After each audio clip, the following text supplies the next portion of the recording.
জনসভায় রূপান্তরিত হয়েছে। ঢাকার রাজপথে যখন বড় বড় রাজনৈতিক দলের নেতারা কথা বলতে পারে নাই, তখন সে একা কথা বলেছে। 18 সালের কোটা সংস্কার আন্দোলনের উঠে আসা নেতৃত্ব, মৃত্যুঞ্জয়ী বিপ্লবী ছাত্র নেতা থেকে এখন জাতীয় নেতা, গণ অধিকার পরিষদের সংগ্রামী সভাপতি জনাব নুরুল হক নূর নেতা আছে আছে সেই নেতা এক তালে এক সুরে তালে তালে তাল মিলিয়ে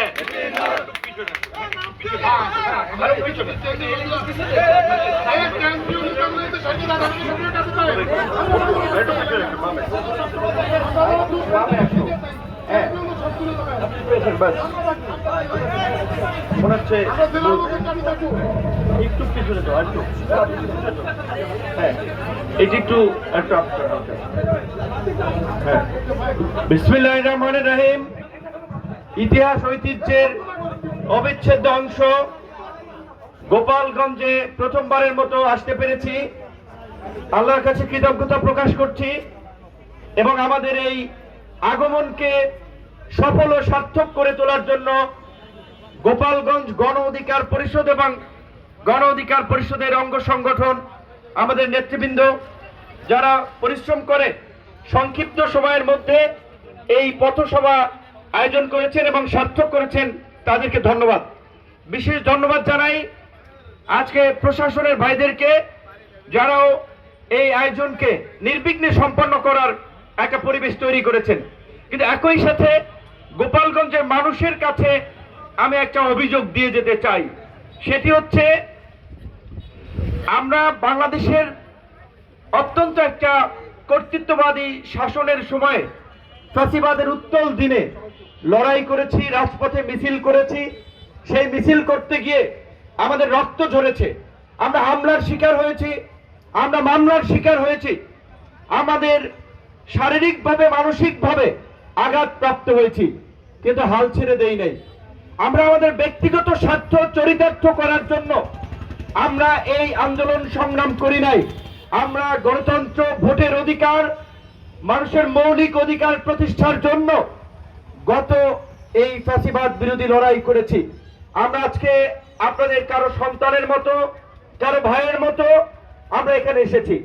আমরা একটা পথসভা করব, কিন্তু আজকে আমাদেরকে কেন এতগুলো আইন শৃঙ্খলা বাহিনী, আমাদের সংখ্যার চেয়ে বেশি সংখ্যক আইন শৃঙ্খলা বাহিনী আশপাশে আমাদেরকে প্রোটোকল দিচ্ছে? এটা তো গোপালগঞ্জের মানুষের যে দীর্ঘদিনের ট্রেডিশন, ঐতিহ্য, তাদের যে আতিথেয়তা, সেটার কিন্তু বিপরীত একটা দৃশ্য উপস্থাপন করে। যদিও আমরা শতভাগ আত্মবিশ্বাসী যে গোপালগঞ্জের মানুষ আমাদের সাথে দুর্ব্যবহার করবে না, তারা আমাদেরকে অতিথি হিসেবেই গ্রহণ করবে, কারণ আমরা তাদের অতিথি। কিন্তু তারপরে কিছুদিন আগে যেহেতু একটি অঘটন ঘটে গিয়েছে, যার ফলে প্রশাসন, আমাদের নেতা কর্মীরাও অনেকে হয়তো মনে করেছে একটু একটা নিরাপত্তা ব্যবস্থা নিলে সেটা আমাদের সকলের জন্য ভালো, যে কোনো ধরনের অনাকাঙ্ক্ষিত পরিস্থিতি এড়ানো যাবে। কিছুদিনের যে অনাকাঙ্ক্ষিত ঘটনা, সেখানে আমি শুনেছি প্রায় 18,000 মানুষ নাকি মামলার আসামি হয়েছে। তো এই যে 18,000 পরিবারের যে ভোগান্তি, দুর্ভোগ, কষ্ট, সেটি কি কারোর জন্য ভালো কিছু হয়েছে? আমি কিন্তু ব্যক্তিগতভাবে চাইনি, আমরা এটা প্রত্যাশা করি না। সুতরাং আমি আমার প্রিয় গোপালগঞ্জের ভাই বোনদেরকে অনুরোধ করব, আপনারা দেখেছেন গত 16 বছরে আমি দুঃশাসনে অসংখ্য মা বোনের কোল খালি হয়েছে, আমাদের অসংখ্য ভাই বোনেরা গুম হয়েছে, 6 শতাধিক মানুষ, 3,500 মানুষ বিচার বহির্ভূত হত্যাকাণ্ডের শিকার হয়েছে। এই জুলাই গণ অভ্যুত্থানে 2,000 মানুষকে প্রাণ দিতে হয়েছে, 32,000 মানুষের অঙ্গহানি হয়েছে। এগুলো কি আমরা অস্বীকার করতে পারবো? আমরা পারবো না। আমাদের চোখের সামনে সেই দৃশ্যগুলো রয়েছে। আপনারা সোশ্যাল মিডিয়াতে যান, ফেসবুক, টুইটার, ইউটিউব, বিভিন্ন ডকুমেন্টারি দেখেন কিভাবে নির্বিচারে, নিষ্ঠুরভাবে ওই এপিসিতে গোপালগঞ্জ থেকে আমরা দেখেছি আমাদের ছাত্র নেতাদের যেমনি ভাবে জীবন রক্ষা করা হয়েছে, ওই একই এপিসি থেকে ইয়ামিন নামক একজন তরুণকে মেরে রক্তাক্ত করে এপিসি থেকে ফেলে দিয়েছে। আমরা দেখেছি কিভাবে মানুষকে গাড়ির মধ্যে ঘরের মধ্যে পুড়িয়ে মেরেছে। এই পৈশাচিকতা বর্বরতা যারা চালিয়েছে এবং এর সাথে যারা জড়িত তাদের বিচার অবশ্যই এদেশে হবে। সেই অপরাধে যারাই জড়িত থাকুক, সেই দুর্বৃত্তায়নে যারাই জড়িত থাকুক, তারা দেশের শত্রু, জাতির শত্রু, মানবতার শত্রু। তাদের বিচার যদি না হয় আগামীতেও একই জিনিসের পুনরাবৃত্তি হবে। আপনারা কি চান আগামীতে কেউ ক্ষমতা এসে এইভাবে আইন শৃঙ্খলা বাহিনীকে ব্যবহার করে গুম করবে, খুন করবে, মায়ের কোল খালি করবে, বোনকে বিধবা করবে? এগুলো আপনারা চান? নিশ্চয়ই আপনারা চান না। তাই আজকে আমি আমার বক্তব্যের শুরুতেই বলেছি, ইতিহাস ঐতিহ্যের অবিচ্ছেদ্য অংশ গোপালগঞ্জ আমাদের বাঙালির মুক্তি সংগ্রামের অবিসংবাদিত প্রাণ পুরুষ শেখ মুজিবুর রহমান থেকে শুরু করে সাংবাদিক ও বামপন্থী রাজনৈতিক নেতা নির্মল সেন, ইতিহাসবিদ রমেশ চন্দ্র মজুমদার, মতুয়া সম্প্রদায়ের হরিচাঁদ ঠাকুর থেকে শুরু করে বাংলাদেশ জাতীয় ক্রিকেট দলের রকিবুল হাসান, সঙ্গীত শিল্পী ফিরোজা বেগম, চলচ্চিত্র পরিচালক কাজী হায়াত থেকে শুরু করে অনেক জ্ঞানীগুণী ব্যক্তি এই মধুমতির তীর বিধৌত এই গোপালগঞ্জে জন্মগ্রহণ করেছে। এই গোপালগঞ্জের নিশ্চয়ই অবশ্যই শতভাগ গ্যারান্টি দিয়ে বলতে পারি সব মানুষ খারাপ না, বেশিরভাগ মানুষই ভালো। সেই জায়গা থেকে প্রশাসনের ভাইদেরকে আমরা বলবো, নির্বিচারে মানুষকে হয়রানি, মামলা দিয়ে জুলুম তাদের উপরে করবেন না। কিন্তু একই সাথে আমাদের সাধারণ সম্পাদক যেটি বলেছে, আপনাদেরকে সেই জায়গাটিতেও আমি একটু অ্যাড্রেস করতে চাই যে পরিষ্কারভাবে আমরা বলছি, এই 1.5 দশকের আওয়ামী দুঃশাসনের বিরুদ্ধে আমরা লড়াই করে আজকে যে নতুন বাংলাদেশ বিনির্মাণের সংগ্রাম করছি, সেই নতুন বাংলাদেশ বিনির্মাণের সংগ্রামে এদেশের মানুষকে ঐক্যবদ্ধ করার জন্যই আমাদের টেকনাফ থেকে তেঁতুলিয়া, রূপসা থেকে পাথুরিয়া সারা বাংলাদেশে ছুটে বেড়ানো। আমাদের গত শুক্রবার ব্রাহ্মণবাড়িয়ায় প্রোগ্রাম ছিল, তার আগের শুক্রবার রাজশাহীতে প্রোগ্রাম ছিল, তার আগের শুক্রবার কুমিল্লায় প্রোগ্রাম ছিল, আজকেও বিকেলে যশোরে একটি সমাবেশ রয়েছে।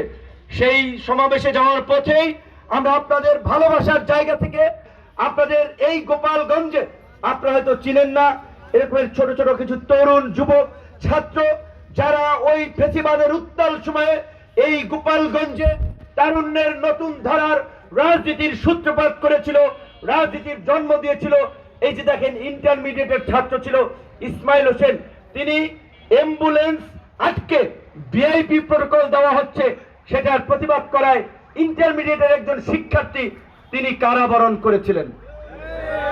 তখন ক্ষমতায় ছিল আওয়ামী লীগ। আওয়ামী লীগের লোকেরা গর্ব করে বঙ্গবন্ধু শেখ মুজিবুর রহমান ঢাকা বিশ্ববিদ্যালয়ের 4র্থ শ্রেণীর কর্মচারীদের অধিকার আদায়ের আন্দোলনকে সমর্থন করে জেলে গিয়েছিলেন। সেই বঙ্গবন্ধুর আওয়ামী লীগের সময় ইসমাইল অ্যাম্বুলেন্সে রোগীর প্রাণ বাঁচানোর কথা বলতে গিয়ে কিন্তু জেলে গিয়েছে। সুতরাং আওয়ামী লীগ মুখে যেটা বলেছে অন্তরে সেটা বিশ্বাস করে নাই। আমার বাম পাশে জগন্নাথ বিশ্ববিদ্যালয়ের ছাত্র অপু মুন্সি, এই যে মুজাহিদ, আমাদের এই রাজশাহীর ছেলে, কিন্তু গোপালগঞ্জ বিজ্ঞান ও প্রযুক্তি বিশ্ববিদ্যালয় ছিল। তোহা সেই উত্তাল সময়ও ফেসিবাদের রক্তচক্ষুকে উপেক্ষা করে শিক্ষার্থীদের অধিকার আদায় সহ যে কোনো অন্যায়ের বিরুদ্ধে এই গোপালগঞ্জ থেকে ওই সময় আওয়াজ তুলেছে।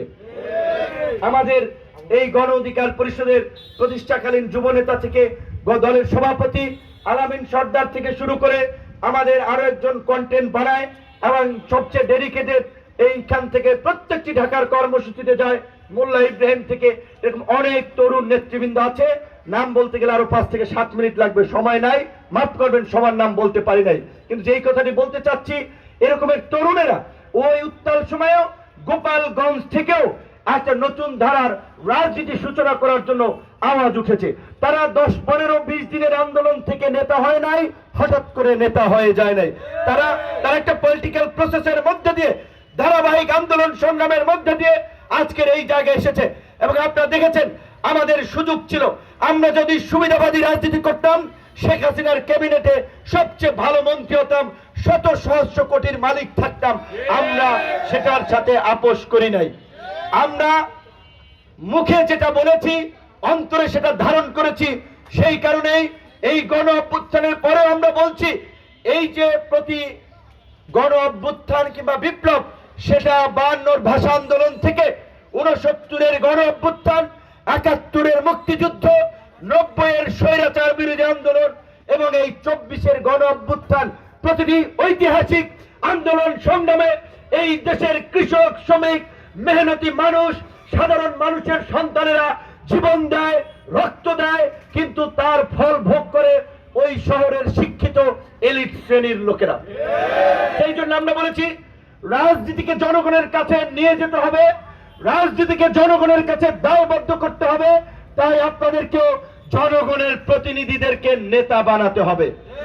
আপনাদের সামনে সুযোগ এসেছে, আগামীতে জাতীয় সংসদ নির্বাচন হবে। সেই নির্বাচনে আমি বলবো না গণ অধিকার পরিষদের প্রার্থীরাই দুধে ধোয়া তুলসী পাতা। যারা ভালো কাজ করে, যারা ভালো কিছু করতে চায় তাদেরকে এমপি বানান, তাদেরকে নেতা বানান। এলাকার উন্নয়ন হবে, দেশের উন্নয়ন হবে, এলাকা ভালো থাকবে, দেশ ভালো থাকবে। আমরা সে ধরনের ইতিবাচক রাজনীতি এই দেশে প্রতিষ্ঠা করতে চাই। সেই কারণে আমরা বলছি এই গণ অভ্যুত্থানের পরে শুধুমাত্র একটা নির্বাচন হলেই দেশের চেহারা বদলে যাবে না, জনগণের আকাঙ্ক্ষা পূরণ হবে না। জনগণের যে রাষ্ট্র প্রতিষ্ঠার যে জন আকাঙ্ক্ষা, সেই আকাঙ্ক্ষার বাস্তবায়নে রাষ্ট্র সংস্কার করতে হবে, রাষ্ট্র ব্যবস্থার পরিবর্তন করতে হবে।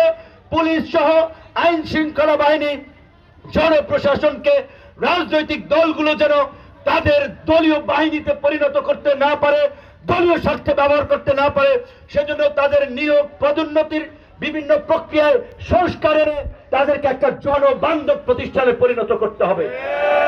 রাজনীতিবিদরা যেন ক্ষমতার অপব্যবহার করে ধরাকে সরা জ্ঞান মনে না করে, সেই জন্য আমাদের সংবিধানে যেই কথা বলা আছে, পৃথিবীতে যেটি স্বীকৃত আইন সকলের জন্য সমান, সেটি শুধুমাত্র বক্তব্য বিবৃতিতে কিংবা কাগজের আপনার পাতায় লিপিবদ্ধ থাকলে হবে না, সেটির বাস্তবায়ন করতে হবে। একটি দেশ কতটা সুশৃঙ্খল সেটির সবচেয়ে বড় উদাহরণ দেখা যায় সেই দেশের ট্রাফিক সিস্টেমের দিকে তাকালে।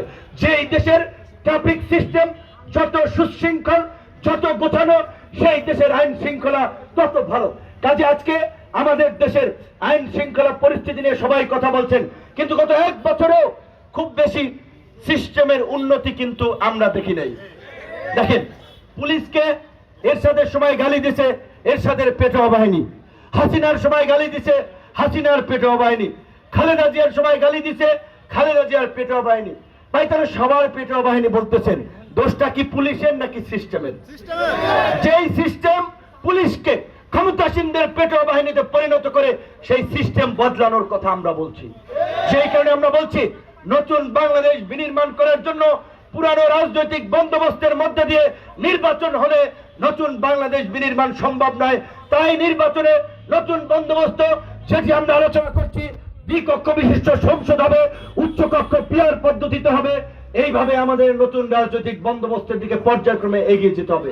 আমরা বলছি আমাদের একটা স্বাধীন বিচার বিভাগ থাকবে, আমাদের একটা স্বাধীন গণমাধ্যম থাকবে, আমাদের নাগরিকদের মর্যাদা এবং অধিকারকে সুরক্ষিত করার জন্য সংবিধানের সুস্পষ্ট নীতিমালা থাকবে, যেটি কেউ লঙ্ঘন করতে পারবে না।